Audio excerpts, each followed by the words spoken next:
How's it going, guys? New game, Mixtape, is out. It's a coming-of-age story game. Yep, a story game, like Life is Strange. So far, the reviews are mostly great, with IGN giving it a 10, saying it's a masterpiece. But what do the gamers you trust think? Let's get some feedback from Asmongold, Jake Baldino, Luke Stevens, and Skill Up. So yeah, there's no gameplay, there's nothing else about, like, this really isn't a video game, right? It's really not a video game. Yeah, that was really it. No, we're the ones that paid. You guys paid for it. Oh, I like that.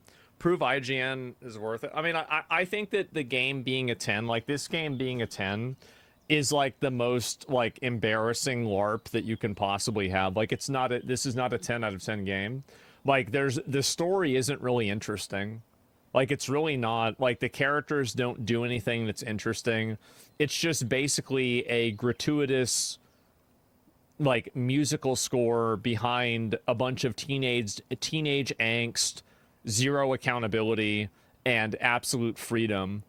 And it's just, like, I've always, like, this story is on the same spectrum to me as something like Catcher in the Rye, where, like, I thought Catcher in the Rye, the guy there, Holden Caulfield, I thought he was a word that I can't say on Twitch anymore, but everybody knows exactly what it is.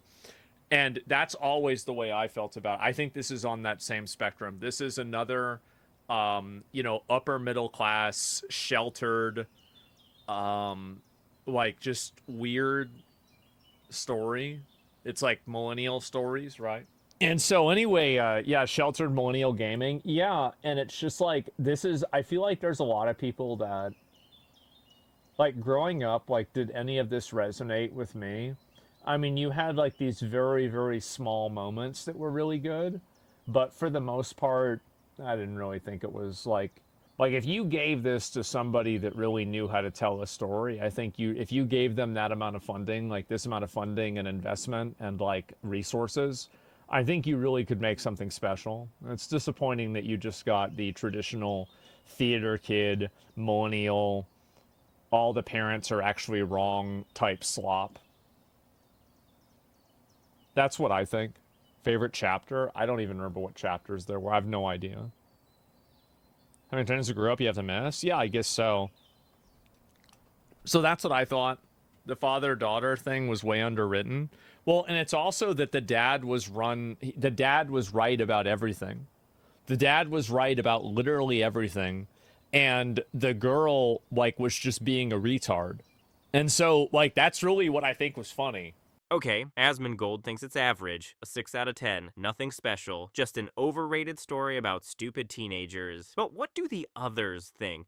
It's a story ultimately centered around teenage hijinks, or at least, you know, you could relate to it if you were a bad kid. It's about getting drunk in the woods, running and hiding from the cops, ignoring your parents, stealing stuff, all things that you shouldn't do, but it's all done in an earnest way and doesn't feel super edgy, and it also doesn't feel like over the top, like it's going for like a gross out comedy. Plus, visually, I think it looks damn good. The character designs are pretty simple and almost at times not super remarkable, but I think it's just the presentation of them and the environments that they're in that really brings it all together. It blends this kind of, like, yes, hand almost drawn kind of animated characters, low frame rate, but set in a very high fidelity world. Like, you're walking through some woods and you're walking through a small town, and it looks damn good. It looks real. And I think it just makes it look and feel unique. And performance-wise, I didn't have any issues on PC, but because it doesn't overstay its welcome and because it's pretty short, I think it feels really well paced. And while it doesn't have like an absolute insane, big, bombastic slam dunk ending, I think it's really about the journey,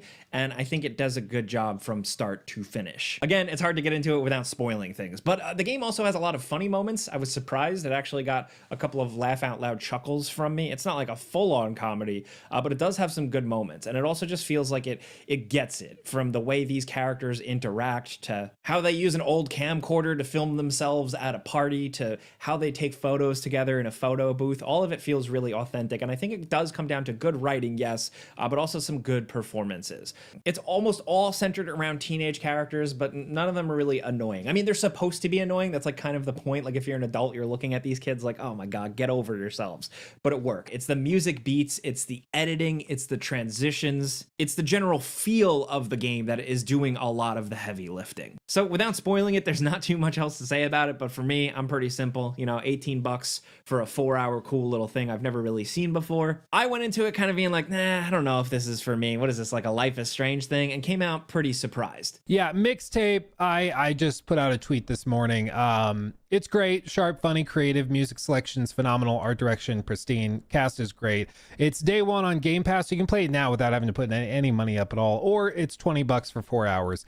4 hours if you're like, basically it'll have like a scene, you know, if you walk around and look at every item that's interactable, if you have every optional conversation, everything, you can get to 4 hours. Most people's time is probably going to be somewhere between 3 and 4, but a nice lean little game and very, very good. It reminds me of like those indie movies that you see at like your local theater, you know, that come through every once in a while, do really well at festivals. It's that kind of thing. It's really, really good. It's really funny, really creative.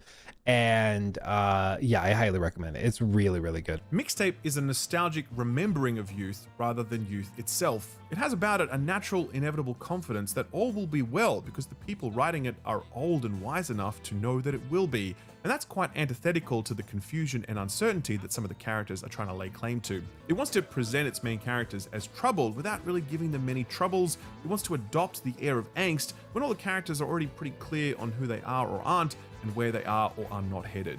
As such, many of Mixtape's most impactful story threads don't land as strongly as they could have. Much of it centers on a planned road trip to LA, which won't happen now because the main character, Stacy, is leaving town tomorrow. The road trip was planned for next week, and it's never really explained why Stacy could have just delayed her departure for a week to keep her promise to her friends. Other main story threads about unrequited affection also remain unresolved, and not in a deliberate way, since these coming-of-age stories often revel in the significance of the half-said goodbye.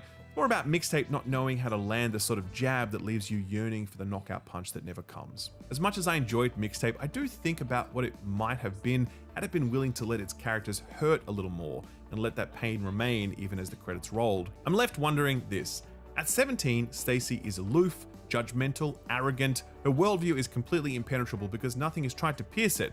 But she's also kind and curious and earnest, and I suspect her youthful arrogance and bravado will naturally give way to a wisdom and humility that comes with age. My question then is this: would Stacy have liked Mixtape? I suspect 17-year-old Stacy wouldn't have. I expect she'd turn up her nose at it, dismissing its dreamy, idealized quality as trite, and no matter how good the soundtrack is, I'm sure she imagines she could have curated a better one. But that older Stacy, I think she'd get it. I think she'd appreciate this historical tourism and laugh at herself a little since it all seemed so important back then, but none of it really was. I think she'd appreciate these cherry-picked memories reimagined with exaggerated beauty and heroism.